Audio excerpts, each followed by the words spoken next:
রাজ্য জুড়ে ভুয়ো ভোটারের রমরমা। মুর্শিদাবাদের লালগোলা বহরমপুরের পর এবার ফারাক্কা। আচ্ছা, এই ভুয়ো ভোটারেরাই কি তৃণমূলের তুরুপের তাস? আর এই ভুয়ো ভোটারের ওপর ভর করে ক্ষমতায় টিকে তৃণমূল।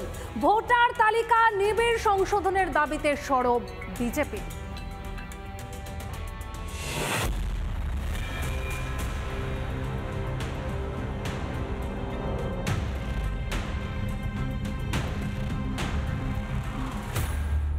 নির্বাচন কমিশনের এসআইআর আবহের মাঝেই নতুন করে ভুয়ো ভোটারের হদিশ।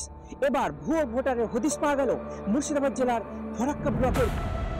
বিহারে ভোটার তালিকায় এসআইআর হয়েছে, বাদ পড়েছে 65 লক্ষের বেশি ভোটার। বাংলায় এখনো শুরু হয়নি এসআইআর, তার আগেই সামনে আসছে ভুরি ভুরি ভুয়ো ভোটার। এই 7 পিঢ়ি ধরে আমরা জেনে আসছি যে কেউ ছিল না কোনোদিন, এবং কি ঘোড়াইপাড়াতেও এত সংখ্যক মুসলিম ছিল না, এমনকি পার্শ্ববর্তী তেলডাঙ্গা দৈতপুরেও এত সংখ্যক মুসলিম ছিল না, যেটা এখন ঘনত্বটা তাদের বেড়েছে। এটা তদন্ত করা দরকার, তদন্ত করে তাদের উপযুক্ত শাস্তি দেওয়া উচিত। দুই ভুয়ো ভোটারের নাম সাহিল শেখ এবং পারভিন খাতুন।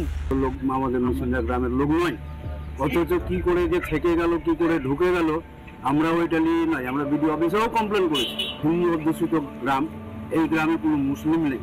যে মাধ্যমে এসছে তা উপযুক্ত ইনকোয়ারি করা হোক, ইনকোয়ারি করে তাদের যথাযথ ব্যবস্থা করা হোক। ফারাক্কার নিশ্চিন্দ্রার ভোটার তালিকায় অস্তিত্বহীন দুজন। এখানেই শেষ নয়, তালিকায় আরো এক মহিলার ছবি থাকলেও নেই নাম। বিষয়টি সামনে আসতেই আসরে বিজেপি।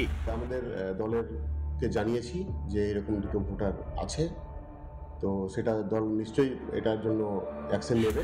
এর আগের লোকসভা ইলেকশনে তারা ভোট দিয়েছে, সেটাও তারা আমরা এই বুথ সভাপতি থেকে জানতে পারি। আগামী দিনে এই নামগুলো যদি বাদ না যায়, তাহলে আজকে আমরা বিজেপির পক্ষ থেকে বৃহত্তর আন্দোলনে নামবো।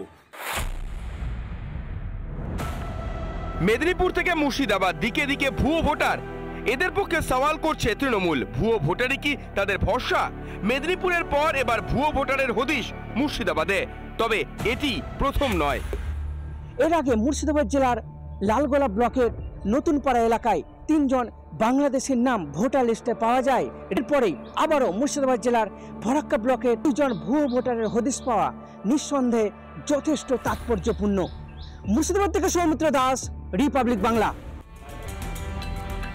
পাড়ায় পাড়ায় সমাধান নিয়ে বৈঠক চলছে, আর তৃণমূলের সেই বৈঠকে তুল কালাম। খড়গপুরে মল্লযুদ্ধে জোর শোরগোল। কি ছবি দেখা গেল সেখানে দেখা গেল পুরপ্রধানের বিরুদ্ধে ক্ষোভ উগরে দিলেন দলের এক নেতা। পুরপ্রধানও চুপ করে থাকলেন না। কি হলো দেখুন।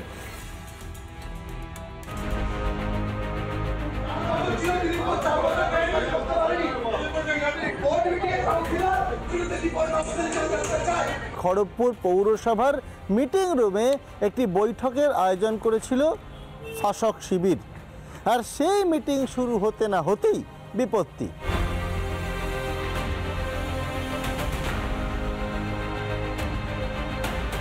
দাপুটে তৃণমূল নেতা অসিত পাল একেবারে রীতিমতো ক্ষোভ প্রকাশ করতে থাকে খড়গপুর পৌরসভার পৌরপ্রধান কল্যাণী ঘোষের বিরুদ্ধে।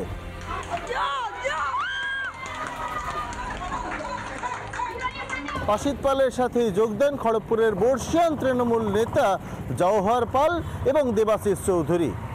একাধিক বিষয় নিয়ে কিন্তু ক্ষোভ উগরে দিতে দেখা যায় শাসক দলের এই 3 গুরুত্বপূর্ণ নেতা।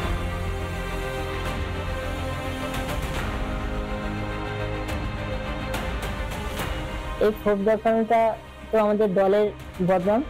তো আমি বলবো যে এরা নিজেরা দলকে বদনাম করছে। এরা পার্টি করে কিনা আমি জানি না। আমাদের দলে গণতন্ত্র আছে এবং আমরা সেই বলার সুযোগটা পাই দলীয় কর্মী হিসাবে। তো গতকাল ছিল ব্যক্তি বিশেষ কিছু আমাদের সমস্যা, সেগুলো আমরা জেলা নেতৃত্ব, টাউন নেতৃত্বের সামনে তুলে ধরেছি।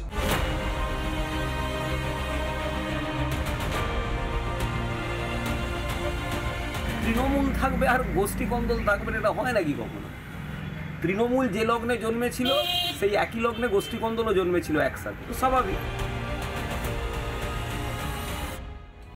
নানা ধরনের কন্টেন্ট দেখার জন্য লাইক করুন, শেয়ার করুন আমাদের ফেসবুক পেজ, সাবস্ক্রাইব করুন আমাদের ইউটিউব চ্যানেল। পাশাপাশি অন্যান্য ব্রেকিং নিউজের জন্য অবশ্যই চোখ রাখুন রিপাবলিক বাংলায়।